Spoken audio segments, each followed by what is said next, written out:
Now, this may seem like clickbait or sensationalism, but the fact of the matter is Article 13 has passed, and that means big changes are coming to this platform. Brian G. Johnson. Brian G here, welcome back to the channel. And to grow on YouTube, stake your claim and amplify your message. Do that by subscribing. Click on the bell notification and you'll be on your way. Now, as you may or may not know, over in Europe, Article 13 recently passed. What is Article 13? And more importantly, how is it going to impact video creators like you and me? Article 13 at its core is all about copyright, and that's something that's always been a huge sticking point for this platform, for YouTube. And with that, I wanted to reach out to an attorney to get further information to help folks like you and me better understand Article 13 and how it's going to impact things moving forward. Without further ado, YouTube attorney Ian Corzine. Not since my car accident where I just couldn't get my car to stop have I felt so helpless. Well, last week, we couldn't get the European Union to stop. The EU, which is the government for 27 European countries, went ahead and passed the copyright directive. I have to be honest, friend, when I heard about the news of Article 13 passing, I was flustered, I was scared. As more and more governments begin to pass similar laws, I'm afraid that one day the government is going to take away our rights to say what we want to say on the internet. Let's get into this. Hello, my friend. I'm Ian Corzine, your YouTube lawyer. Today, we're going to talk about the future of the internet after the collision between EU and the world last Tuesday. I'm going to answer some of the questions I got in the past week, and I'm going to answer the big question. That is, what can you as a creator do to protect yourself and your loved ones against this massive change in the internet? Article 13 will likely be in effect within the next 2 years in Europe.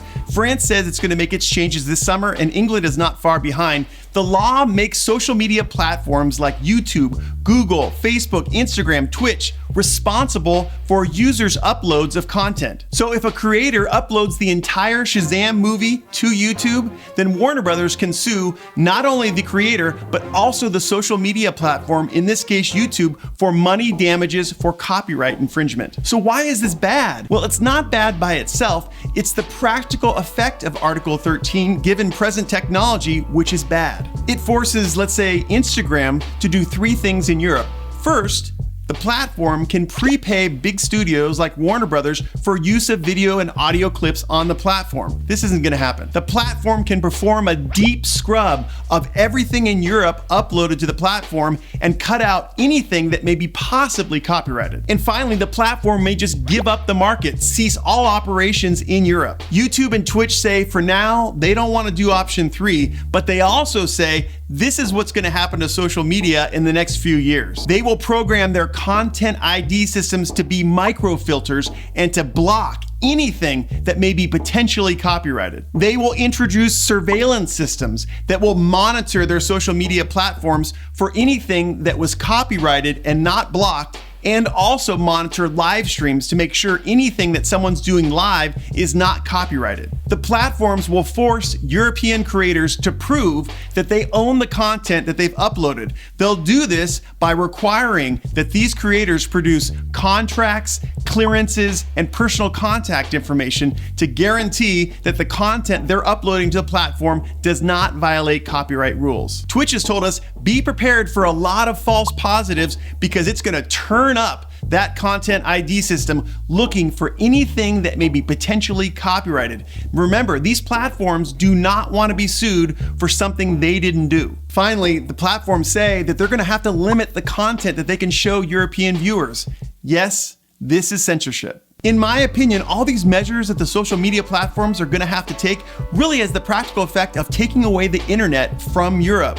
To put it another way, if I was a European and I was facing microfilters and surveillance and I had to prove I own the content that I uploaded and false copyright strikes and I couldn't watch as much as I wanted to watch, I don't know that the internet would be a meaningful experience for me. Let's address some of your questions about the future of the internet in the wake of Article 13. The first one is, will social media platforms go away? And the answer is no, not even in Europe. Social media platforms make too much money and us humans are too addicted to sharing our life experiences online. But will they change? And will those changes permeate other non-European countries? I think the answer is yes. I think over time, a lot of Article 13 type laws will make it into the laws of other countries, and we as creators will be limited as to our use of borrowed content. Will freedom of expression disappear from the internet? I do believe the answer to that question is also no, but derivative content, at least in Europe, is dead, and video game live streaming is in jeopardy. We're gonna have to learn as creators to make more personal content and to use less borrowed material. Will I get more copyright strikes on my channel? The answer to that question is unfortunately yes. The social media platforms say the writing is on the wall. Be prepared for more false positives as to copyrighted content. So what can us creators do to protect ourselves and our loved ones against the effects of Article 13 and similar laws? Well, the first thing, and you're gonna laugh, is basically just to smile and to realize that internet expression is just one part of your life. There's a whole other life to live. That car accident that I told you about made me realize how amazing life can be. The second thing is to realize that Article 13 type laws are coming to your town sooner than later. So I would advise that you really try to get away from using copyrighted content in your channel. I know that I'm doing that. But I can hear you saying, Ian, you're a big supporter of fair use, and I am, and it is still a viable doctrine, but you have to follow the specific steps of fair use to be entitled to the defense and to avoid copyright strikes. If you want those steps, click on this video right here. It'll give you the specific steps to fair use. I wanted to thank Brian G for giving me the unique opportunity to speak to all us friends. If you're new to Brian's channel, hit the like button, consider subscribing. Well, you heard the man, and he's an attorney. You better subscribe. Do that and you'll feed a poodle. I've got two and they're hungry. I'll see you next time. You dig?